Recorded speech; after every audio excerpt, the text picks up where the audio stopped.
Mucaan kun Abduu jedhama. Saawud Arabiyaa waggaa hedduu jiraate. Erga biyyatti deebi'ees namoota hedduu duukaatti argaa turtan. Suutumaa isinii hima. Ammoo biyyi Saawud Arabiyaa namoota duraan basmaa adda addaa firaa qabamu dhiifama gootee akka namni hunduu haaraan axxaarra'amee abdeet godhamee deebi'u awaajii gooteetti. Kanas ergaa isinii dhaamu qabaa. Assalaamu alaikum. Akkam jirtan? Arriyoo Shaafiitii. YouTube kana like godhaatii, share godhaatii, nama hunda biraan gahaa. Ergaa akkana isiniif daddarbu share godhaa. Viidiyoo kana sa'aatii meeqatti ajjaaneeti isiniif cinqamaa jirra waan ta'e jennaan. Obboleewwan viidiyoo mucaa isin agarsiisa. Mucaan kun Abduu jedhama. Tiktokeriidha. Saawud Arabiyaa jiraataa ture. Mucaan Saawud Arabiyaa keessatti akkuma ta'etti jiraatee waggaa hedduu jiraataa dhaqee gara biyyaatti deebi'ee hin beektan egaa. Namoonni hedduun Saawud Arabiyaa jiraatee biyyumatti deddeebi'aa ture. Mucaan kun erga biyyatti deebi'ee olumaa gadii jedhee namoota hedduu gargaaraa ture. Waan hedduu godhaa ture. Hin beektan jedhee yaada mucaa kana. Mucaan kun Abduun kun haadha manaas fuudhee afaan Amaaraa dubbata kan namni tarii arguu dhiisuu dandeessanii TikTok irratti namoonni tokko waan argatan natti fakkaata. Haadha manaas qaba. Mucaa bareeddu tokko fuudhee yeroo hedduu isii wajjin TikTok irratti argitu miti. Mucaan kun sababa hiriyaa isaa waggaan 19 itti murtaa'e. Yoo rabbiin ilmi namaatti murteesseera yoo wanni rabbi jedhe malee hin ta'u rabbi immoo irraa qannasuu isaaf mala. Duraan dursa rabbi irraa haa qannasu jennetuma du'aa eegoonaa fi jalqaba irratti jechuudha obboleewwan kiyyaa. Mucaan kun hiriyaa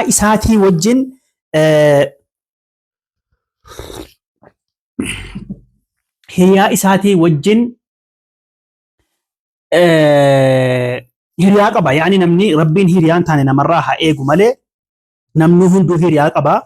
Akkuma namaa mee viidiyoo asirratti naa bahuu didee kompiitara irratti bilbila irraa isin agarsiisa mucaa kana dursa. Dhiifama gaa obboleewwan kompiitara irratti naa bu'uu didee yeroo tokko nama mokkora gaa. Mokkoramuun sunnaadha. Akkasitti obboleewwan kiyya mucaan kun waggaa 19 tutti murtaa'e amma jechuudha.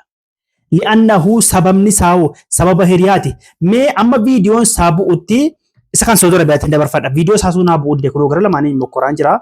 Yoo rabbiin viidiyoo sanaa buuse hin beeku jechuudha. Saawud Arabiyaan dhiheenya kana nama hedduu fi dhiifama godhaatti akka Dubaahii sanatti jechuudha. Dubaahiin duraan dhiifama namaaf gootee jennaan namoonni hedduun amma qaqqabatee qaamaa baafateera jechuudha.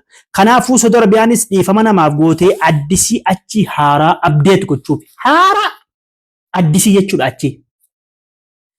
Namni keenya jalqaba irratti maal qopheeffachuu qabdan isin hima. Viidiyoo gurbaa amma inni asirratti daawwaloo ta'u tina didee jalqaba irratti wanni isin qopheeffachuu qabdanuu wannan isin dhaamu guddaan paaspoortii warri mana arabaatti gattanis haa ta'u warri bakka adda addaatti paaspoortii keessan facaaftan warri ammoo paaspoortiin keessan guyyaan keessaa dhumee jiru haa ta'u hatattamaan daftanii haaromsattanii eeggachuu warri immoo biyya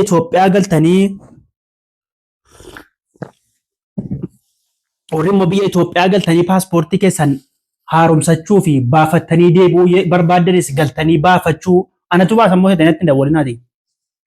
Galtanii baafachuu ammoo nama hin taane irraa of eeggachuu namni yeroo kanatti qaamaan sii baasee namni hedduu wal nyaachuu eegaleera. Riyaala Suudiitii barreessitu isa birrii Itoophiyaa keessattuu namni hedduu wal nyaataara 50,000 60,000 inni kun ammoo Riyaala Suudiiti.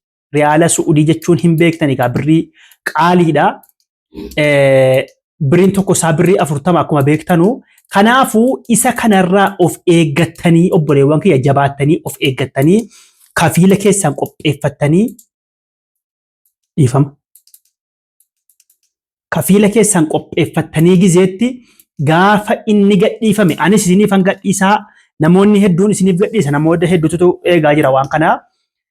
Jabaattanii iqaamaa keessan baafattanii biyya Saawudii keessatti nagaan jiraachuu dandeessanii jechuudha.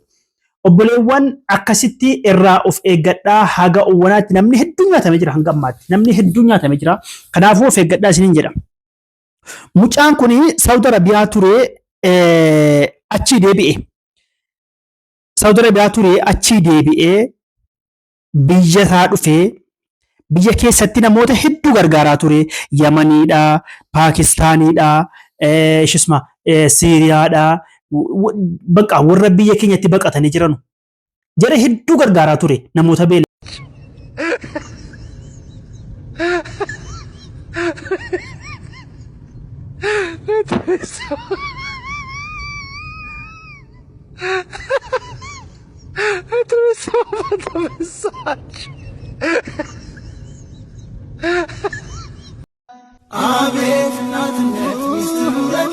ደስ አይልም? የእናታችንን ቤት ያው ሰርተን ጨርሰናል። ኑ ላሳያችሁ። ሰላም እንዴት ናችሁ? ደህና ናችሁ? ይሄው ከዚህ ወደዚህ ደስ አይልም? እና ከዚህ ቀደም ሁላችንም ባልኳችሁ መሰረት ለእናታችን ቤት እንስራ ባልኩት መሰረት አላሳፈራችሁኝም። ይሄው ቤቱን ሰርተን ጨርሰን መጀመሪያው ያኛው ነበረ፣ አሁን ደግሞ ይሄው ይሄኛው ነው ማለት ነው። እንደምታዩት እስኪ የማዘርንም ደስታ ዱዓዋንም እንቀበልስ። ማዘር እስኪ ደስ ባለ ማለት ነው። አልሐምዱሊላህ ባለኛና የካይረ ጀዛ አላህ ይክፈለም። ተሲንቃም ተራሃቡ ተርስቃም ተራሃቡ ባድ ወልጥ አላህ አንገሴነን ጎሽተ ምስራሽን ኩም ባደሚ ባቱም ገከይረ ሆል በቀብር ይወጣሁ በጀነት ተጣሚሁ አልሐምዱሊላህ ካይረ ጀዛን አላህ ይክፈለም። አይራው ጠኝ አላህ በደሬ ዝላም ሲዘን ቢ ለአላህ ተሌውደ ለአላህ ተዮትኳ አላህ አንገሴናቱም እዘዘኛን የአላህ ትእዛዝን ገሰነው ሁላቱም እጄጄኛ አቤት እናትነት ሚስጥሩ ረቂቅ ወረት የሌለበት ፍቅሩ የማያልቅ አቤት እናትነት ሚስጥሩ ረቂቅ ወረት የሌለበት ፍቅሩ የማያልቅ የራሷን ቤት ሳታ የልጇን እያየች ስታመሙ ታማ ተጨንቃ የኖረች የእናትነት ሐቋን አላህ አርጎት ከፍ ከእግሯ ስር አረገው የጀነት ቁርአን ድንበር የማይገታው የማይሽረው ዘመን የዛሬው ተግባሬ ለነገው ስንቄ ቁርአን ልቅራ በተጅዊድ አድርጌ ስልቱ የተለየ ቃላቱ ማራኪ ፍጹም የሌለበት ሰብአዊ ንክኪ ታሪክ ስነ ጽሑፍ ሳይንስ በሙሉ ምንጩ ቁርአን ነው ስልጣኔ ሁሉ የትናንቱ ታሪክ የዛሬ አህዋሉ የነገ ትንቢቱ ድርሳነ ጀሊሉ ሳይንስን ቀምረው ኮርጀው ቢሰሩ የደረሰው ኦቦሌዋን አብዱ jechuun mucaa kana mucaa erga biyya galee akkas ta'ee ጊዜ biyya Saawudii jirus waan adda addaa waan kolfaa hojjetu har'a Itoophiyaa galee hiriyaan isaa nama ajjeesee dhageessanitti nam tokko hiriyaan isaa nama ajjeesee inni waggaa 25 itti muramee inni kun immoo abduun ammoo waggaa 19 itti faradamee subhanallah. Sababa hiriyaa ta'eef keessa jirta jechuudhaaf yaani situ karaa qayyeesheef jechuudhaaf waggaa 19 itti murtaa'ee mucaan kun reeffuudha. Reef biyya galaa erga biyya galee immoo hannan eegallee hojii gaggaarii qofa hojjeta. Rabbiin haa baasu jedha du'aa godhaa fi wassalamu alaikum.